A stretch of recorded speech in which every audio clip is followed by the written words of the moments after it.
नमस्कार दोस्तों, मेरा नाम है प्रदीप चौहान। बात समझनी है तो पूरी सुननी होगी। दोस्तों, पिछले 10 सालों में, 11 सालों में मैंने देखा है कि जिस इंडस्ट्री का मैं पार्ट था, उस इंडस्ट्री को कैसे बर्बाद किया गया। कैसे उस पत्रकारिता या मीडिया इंडस्ट्री में जो एक इज़्ज़त, रुतबा, एक उसका खौफ हुआ करता था नेताओं के बीच में, कैसे उसे रौंद दिया गया, कैसे उसको बर्बाद कर दिया गया, कैसे पत्रकारिता को आज सबसे बदनाम प्रोफ़ेशन में से एक बना दिया गया और कैसे पत्रकारों का लोग मज़ाक उड़ाते हैं, कैसे एक नाम पड़ गया गोदी मीडिया। लेकिन फिर भी कुछ ऐसे संस्थान थे या कुछ ऐसी चीज़ें थी जहाँ मुझे एक उम्मीद कहीं न कहीं दिखती थी और उसमें से एक संस्थान कुछ थे जो टीवी में भी थे और उसमें थे, टीवी में एनडीटीवी था या दूसरे थे। लगता था कि नहीं, कहीं कुछ एक उम्मीद की किरण है। लेकिन दोस्तों, कल एनडीटीवी पे ये प्रोग्राम और इस प्रोग्राम में जिस तरह से लोगों को धर्म के हिसाब बाँटा गया, उसे देख के बड़ा दुःख हुआ। एनडीटीवी का कभी मैं सोच भी नहीं सकता था कि एनडीटीवी इस तरह के धर्म आधारित ज़हरीले प्रोग्राम बनाएगा। हालाँकि अडानी ने खरीद लिया, सबको मालूम है, लेकिन फिर भी एक लगता था उस चैनल की एक डिग्निटी है। लेकिन कल ये देखिए किस तरह से सरेआम एक धर्म के लोगों को एक तरफ, पहनावे के लोगों को बिठाया गया और एक धर्म के लोगों को दूसरी तरफ बिठाया गया है और पीछे देखिए धर्मांतरण के नाम पर बड़ी-बड़ी फ़ोटो भी किसकी लगा रखी है। इस प्रोग्राम में इस थंबनेल के अलावा और कुछ कहने की ज़रूरत है क्या? जो मकसद इस प्रोग्राम का था, इस सिर्फ अकेली इस तस्वीर से वो मकसद पूरा हो जाता है। समझने वाले को साफ दिख रहा है कि इस प्रोग्राम का मतलब क्या है।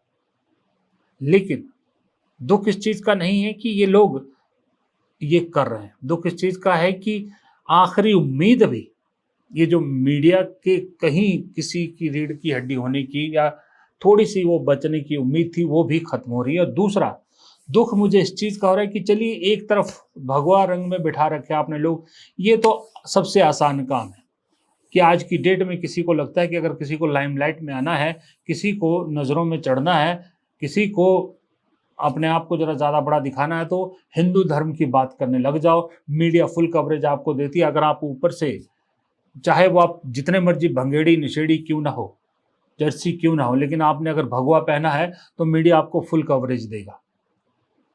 ये चलिए आसान है, लेकिन जो दूसरी तरफ जो लोग बैठते हैं, जो मुस्लिम समुदाय के लोग बैठते हैं, मुझे समझ में नहीं आता वो क्यों इन चैनलों पे ऐसे प्रोग्राम में शामिल होते हैं। मानता हूँ मानता हूँ कि ज़्यादातर लोग पेड होते हैं, पैसे दे के लाए जाते हैं।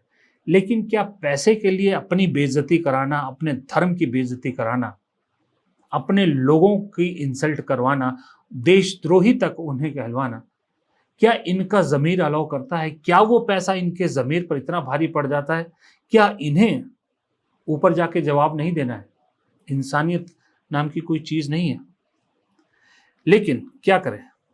आज के वक़्त में इस देश में देशभक्ति भी एक आपका कैरेक्टर सर्टिफिकेट बन गई। देशभक्ति आपको हर कदम पर, आप चाहे उसके लिए मुसलमान हो, हिंदू हो, सिख हो, ईसाई हो, आपको हर कदम पर अपनी देशभक्ति प्रूव करनी पड़ती है।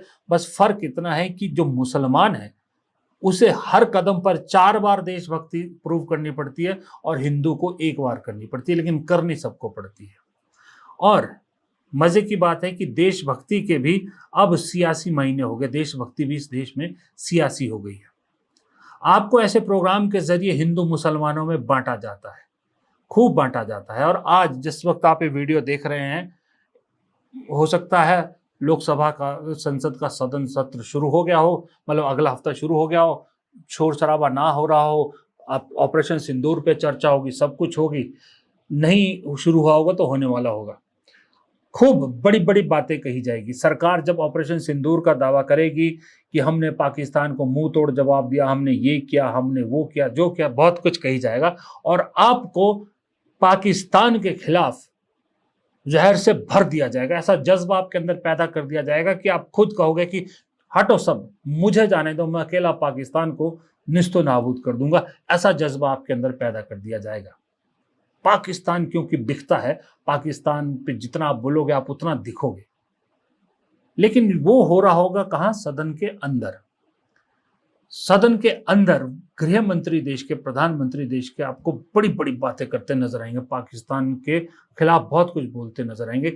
लेकिन सदन के बाहर उन्हीं गृह मंत्री के बेटे जय शाह, जो क्रिकेट बॉडी के, आईसीसी के मुखिया हैं, वो कैलेंडर जारी कर रहे हैं कि 14 सितंबर को भारत की क्रिकेट टीम पाकिस्तान के साथ एशिया कप का मैच खेलेगी।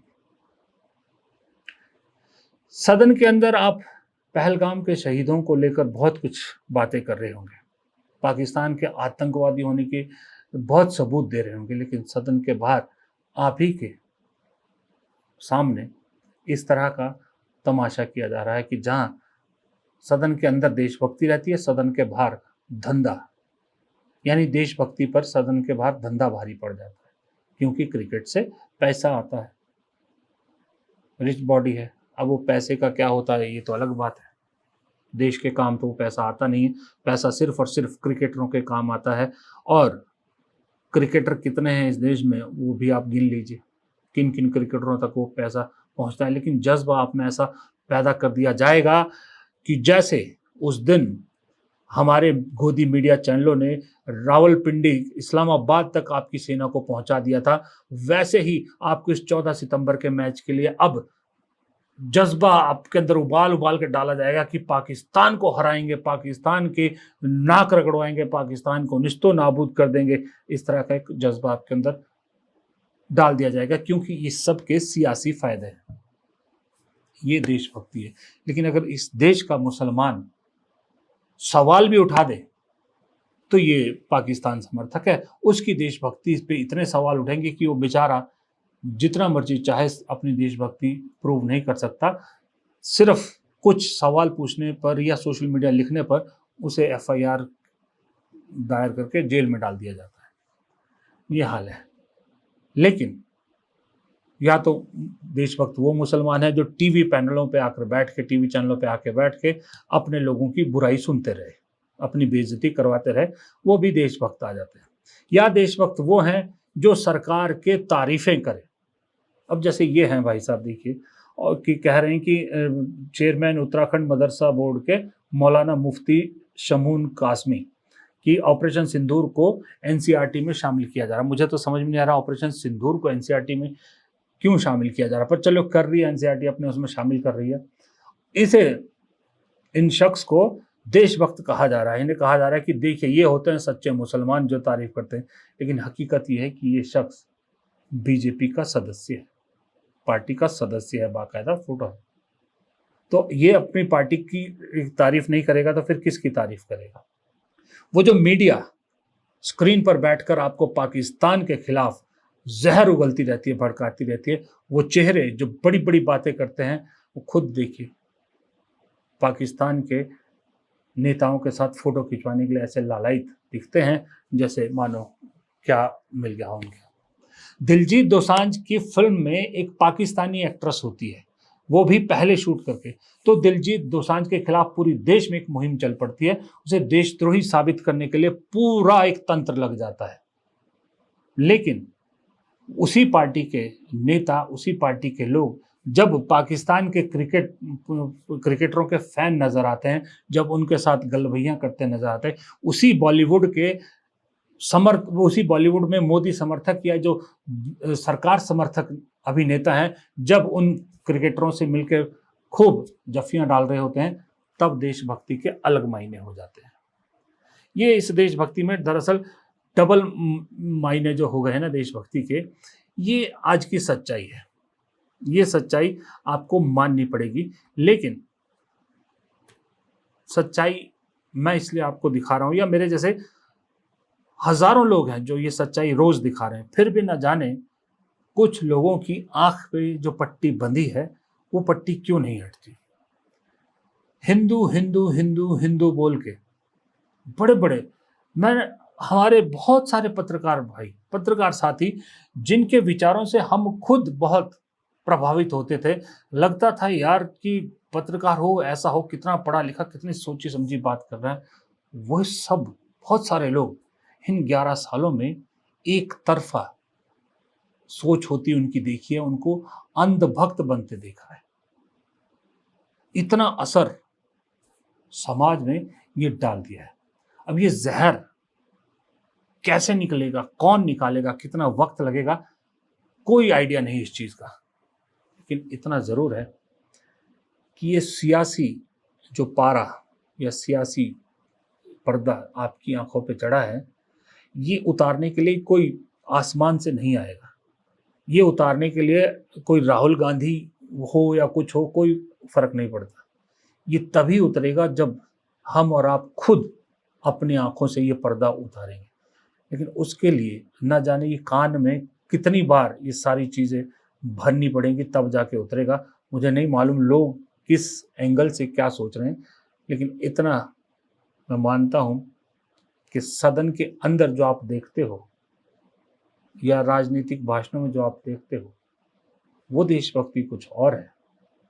बात धंधे की आती है तो देशभक्ति कुछ और हो जाती है। नमस्कार।